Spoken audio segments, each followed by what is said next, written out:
Tahu nggak sih, konsep ini tuh bisa bikin kalian produktif, namanya task commitment, di mana semuanya itu berjalan sesuai rencana dan ekspektasi kalian.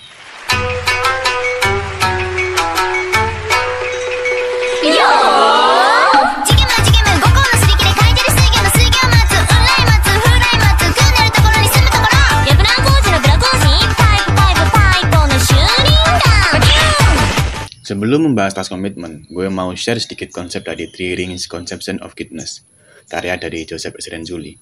Yang pertama ada above average ability, yang kedua ada creativity, yang ketiga ada task commitment. Tiga konsep ini tuh saling mengikat satu sama lain, tapi di sini gue cuma mau jelasin salah satu dari tiga konsep itu, yakni task commitment. Task commitment merupakan bentuk lain dari motivasi, tapi motivasi ini tuh tidak dapat lepas dari potensi intelektual dan kreativitas seseorang. Task komitmen juga diartikan sebagai energi yang mampu membuat seseorang bertahan dalam menyelesaikan tugas tertentu. Jadi, kita ngerjain tugas juga tenggelam dalam tugas itu. Nah, biasanya task komitmen ini muncul ketika kita diberi kesempatan, diberi sumber daya, dan diberi dorongan kepada seseorang dalam menyelesaikan tugas kita. Contoh gampangnya gini, kalian pasti tahu dong penjoki itu. Nah, terlepas dari hukumnya penjoki itu boleh atau enggak, tapi secara nggak langsung penjoki tugas itu melakukan konsep ini, yang mana dia itu harus tenggelam dalam tugasnya. Oke, Bang, tapi kan penjoki bisa kayak gitu karena tuntutan uang, Bang. Iya, memang penjoki bisa kayak gitu karena tuntutan uang. Akan tapi, kalian juga bisa kok nyelesain tugas kalian bukan karena tuntutan uang saja, melainkan karena kesadaran dari dalam diri kalian. Toh, penjoki juga ada masanya untuk bosan seperti itu terus. Di sisi lain, banyak juga manusia yang bukan penjoki, tapi bisa terlelap dalam tugasnya. Selanjutnya, Renzulli membagi beberapa persamaan dari task commitment ini, seperti perseverance, endurance, hard work, practice, dan confidence in one's ability to engage in important work. Di selain task commitment sering dianggap sama dengan grit, yakni sebuah konsep yang sering disebutkan dalam konsep atlet. Padahal, grit dan task commitment sangat berbeda. Task commitment sendiri merupakan, secara garis besar, merupakan sebuah karakter yang dibutuhkan seseorang untuk dapat tenggelam dalam persoalan atau area tertentu, dan juga dalam jangka waktu yang tertentu.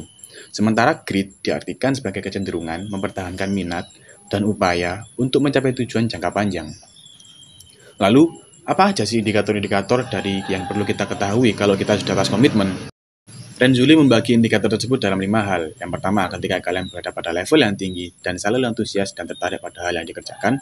Yang kedua, kalian akan menunjukkan upaya yang luar biasa dan memiliki determinasi yang tinggi ketika mengerjakan tugas atau ketika bekerja dalam area tertentu. Yang ketiga, memiliki keyakinan positif atau potensi diri dan memiliki orientasi berprestasi yang tinggi. Dan yang keempat, mampu mengerti kesulitan yang dapat menghambat keberhasilan belajar. Dan yang terakhir, yang kelima, menetapkan nilai kualitas hasil belajar yang tinggi. Jadi nggak ada tuh istilah sistem kebus malam. Kita harus tahu skill kita seberapa, lalu kita sesuaikan standar kita dengan skill kita. Pada akhirnya, penelitian-penelitian yang dilakukan oleh Renzulli tentang task commitment selalu muncul berbagai bagian dari karakter individu yang kreatif dan produktif. Meskipun task commitment merupakan karakter yang non-kognitif, sulit diidentifikasi, dan sulit untuk diukur, task commitment tetap menjadi karakter utama pembentukan keberbakatan pada individu. Karena kalau nggak ada dorongan untuk mencapai standar keberhasilan yang udah kalian tetapin, tentu nggak ada manfaatnya bakat intelektual yang dimiliki oleh individu itu. Akhir kata, gue mau nutup penjelasan ini dengan sebuah quote dari Paul G. Meyer. Productivity is never accident, it is always the result of commitment to excellence, intelligent planning, and focused effort. Yang artinya, produktivitas itu tidak pernah terjadi karena kebetulan. Hal itu terjadi karena hasil dari komitmen kita terhadap keunggulan, perencanaan yang cerdas, dan usaha yang terfokus.